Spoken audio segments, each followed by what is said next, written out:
Bien me dépeindre comme celui qui voudrait relancer le débat sur l'école libre, admet Pape Ndiaye à nos confrères du Monde aujourd'hui. Il est clair que les vents contraires sont puissants, ajoute-t-il, puissants au sein même de la majorité. Aurore Berger, Éric Woerth, le privé n'est pas le nœud du problème, disent-ils, à l'Élysée, où Brigitte Macron y a fait toute sa carrière d'enseignante.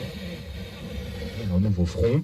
Cette résistance, les prédécesseurs de Pape Ndiaye l'ont connue, à commencer par Najat Vallaud-Belkacem, qui en 2016 reconnaissait rue Grenelle qu'on ne fera pas avancer la mixité d'en haut par des décisions imposées. Son plan s'était résumé à des expérimentations dans le public et à une simple invitation dans le privé. Dans ce dossier, en plus, Pape Ndiaye souffre de sa couleur de peau et de son nom, se désole un ministre. Il y a un fond de racisme. Le RN veut en faire une égérie woke, peu importe ce qu'il propose.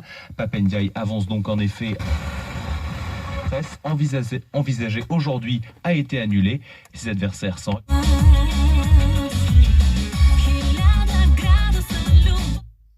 Laurence Bergeau-Blaclair devait présenter son ouvrage intitulé « Le frérisme et ses réseaux » sur les frères musulmans. Eh bien, la conférence n'aura pas lieu. Elle est reportée pour raison de sécurité. Que s'est-il passé, Emmanuel ? Économique aussi, parce que finalement, la manutention, les manutentionnaires, qu'ils soient dockers, qui se livrent à la pression de ceux qu'elle cible dans son ouvrage, à savoir les frères musulmans, sachant que selon elle, l'université est l'une des premières cibles de l'entrisme frériste. Selon nos informations, la doyenne de la faculté des lettres de la Sorbonne a effectivement mis son veto, mais uniquement pour avoir été prévenue par l'organisateur, le professeur en charge du diplôme laïcité, le 5 mai dernier de la venue de la chercheuse en pleine vacances scolaires, et qu'il était donc impossible la semaine dernière d'organiser effectivement la sécurité nécessaire à ce genre d'événement catalogué comme délicat, même si ce n'est pas non plus comme organiser la venue du président de la République. Florence Bergeau-Blaclair est attendue donc le 2 juin prochain. D'ici là, la chercheuse du CNRS sera reçue par Gérald Darmanin.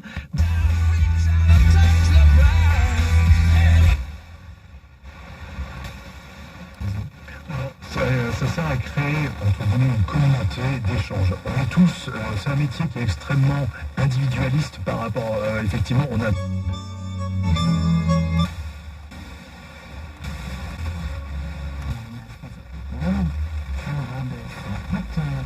puisse être remise en cause par la moindre menace. La crise du logement s'enracine. Elle est profonde, titre hier. Les élus locaux aux acteurs du logement, ils sont nombreux à alerter. Les taux d'intérêt remontent, ce qui complique les projets d'achat pour ceux qui ont peu d'argent de côté. Du coup, le marché locatif se crispe lui aussi. Ajoutez les appartements et maisons convertis en meublés touristiques et les difficultés des constructeurs de logements face à la hausse des coûts. Le cocktail est chargé, Claire Chaudière. L'inquiétude est vive. Est-ce que les réponses à cette inquiétude arrivent ? Eh bien, le président de la République, dans son interview au magazine Challenge, prend la...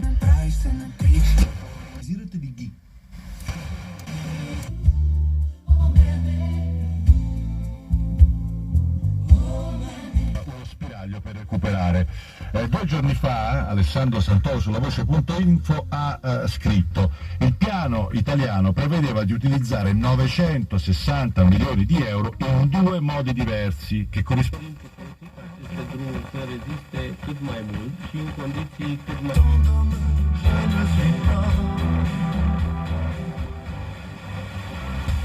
Radio Fresh. Delle proprie campagne pubblicitarie. In questo modo, fa notare ancora Longo, a venir meno non è solo la concorrenza sul mercato.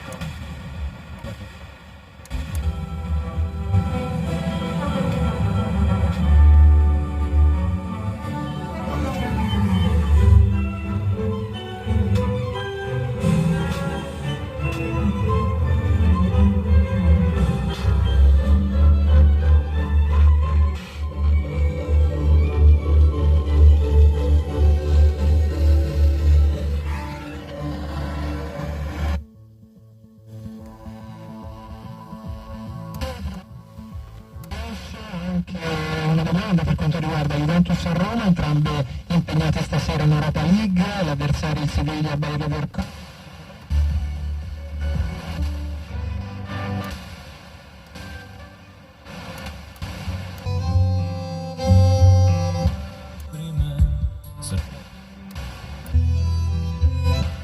Znaczy wyczyny.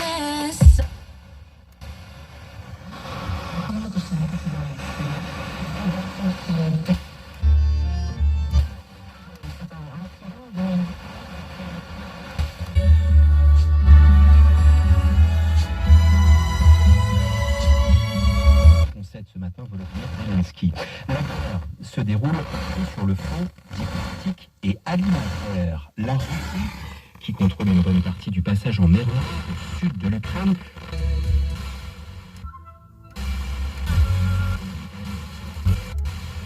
une façon de réduire les revenus de l'Ukraine, l'un des principaux exportateurs de céréales dans le monde, et de faire pression sur la communauté internationale, car jusqu'à ce qu'un accord soit trouvé en juillet dernier, ce blocus provoquait une crise alimentaire en Afrique et au Moyen-Orient en particulier.